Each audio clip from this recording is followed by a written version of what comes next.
Now, like never before, astounding events are transcending national and geographical boundaries, currently happening in Brazil and Mexico. Unprecedented UFO sightings are sweeping the entire area of South and Central America. Does the key to understanding UFOs and aliens and their relationship with each of us lay in being able to simply perceive what is in a higher spectrum, like seeing the infrared range or other dimensional frequencies? Images gathered from infrared cameras in Mexico and the special cameras used in Brazil seem to indicate that the aliens and their crafts may in fact be all around us. Jaime Maussan is one of Mexico's foremost journalists. Internationally known and respected for more than 3 decades of journalistic work, his investigations and reporting in the UFO field have made him an icon to UFO researchers worldwide. Jaime's weekly network television show, 60 Minutes, in Mexico reaches millions of people each week and regularly carries segments on the subject of UFOs. This flap has been recorded in video. It means that we have evidence to prove that something is really happening in the Mexican Republic. The video camera had become the most important instrument to really capture this new reality. Even the Mexican Army, the Air Force in Mexico, recorded UFOs. That the video was given to me, and I released that to the world. In that case, that happened on March the 5th, 2004. The soldiers were able to record something that they couldn't see with their own eyes. And that's amazing. That was the first time someone recorded something that they weren't able to see.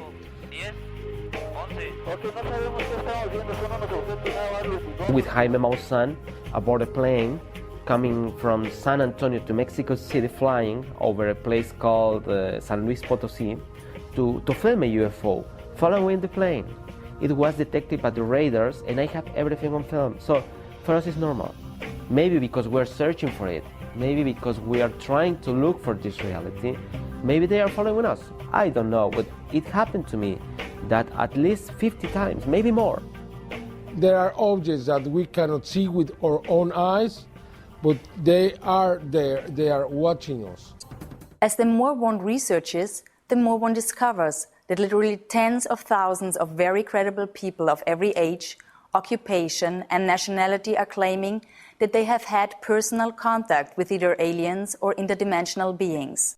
Credible researchers now say that as many as 60 different species of intelligent, superconscious beings have been interacting with humanity for millions of years. How can we know for sure exactly how many extraterrestrial races are visiting us or interacting with humanity? I mean, there are different sources disclosing some of that information. I found none the most credible to be whistleblowers, people who have worked in these various secret projects who in some way have kind of been given information that gives them an idea of exactly how many races are here. One of those sources is a sergeant who worked for 22 years in the Air Force, Clifford Stone, and he was involved in these top secret projects that involved the retrieval of crashed discs. And in that process, he was able to get quite a bit of information on how many extraterrestrial races are visiting us. And he came up with the figure of 57. Others have come up with slightly more.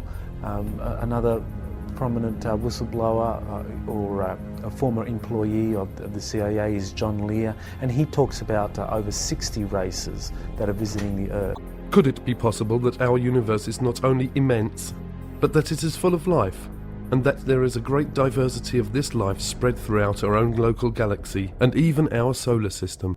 Equally outstanding is the recent revelation by the government of Brazil of their intent to turn over the official UFO files dating back to as early as 1954 to the people of Brazil.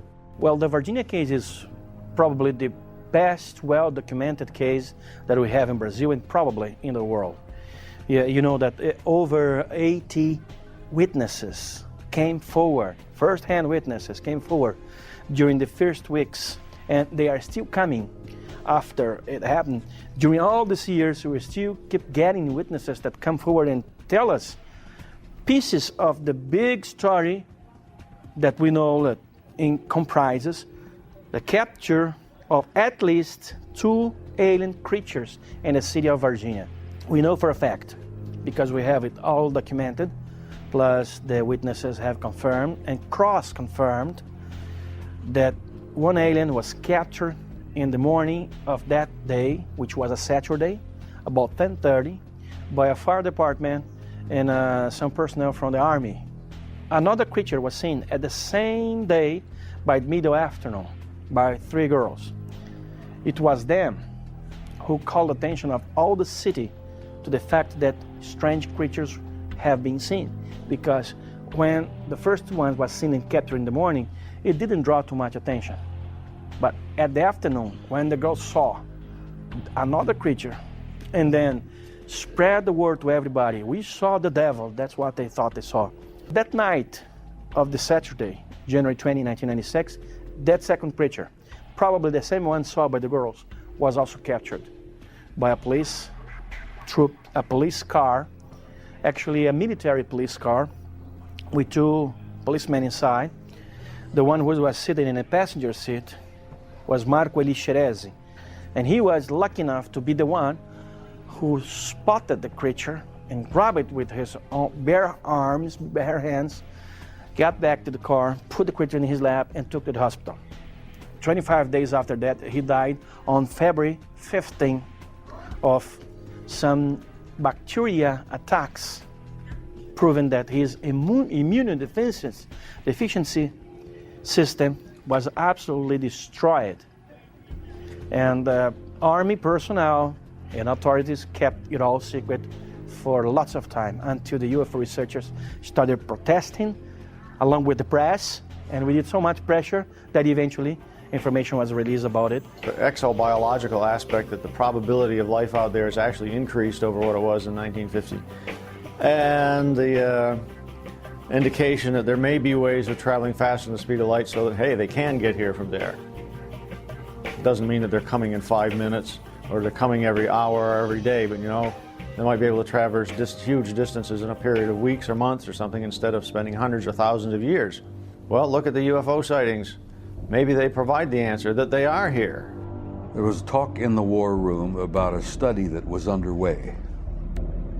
And this study became initiated in 1961 as a result of an event that occurred early February in 1961, where a flight of unidentified objects were flying from the Soviet sector to the east over the Warsaw Pact, toward the west over the NATO lines.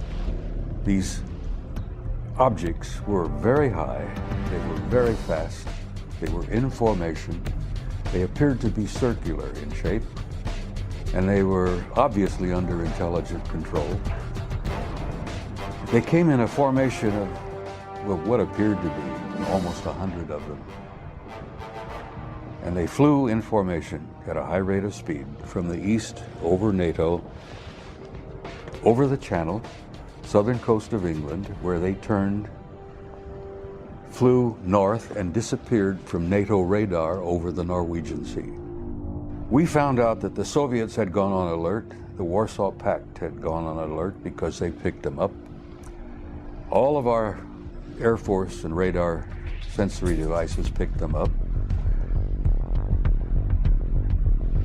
NATO thought those objects belonged to the Russians.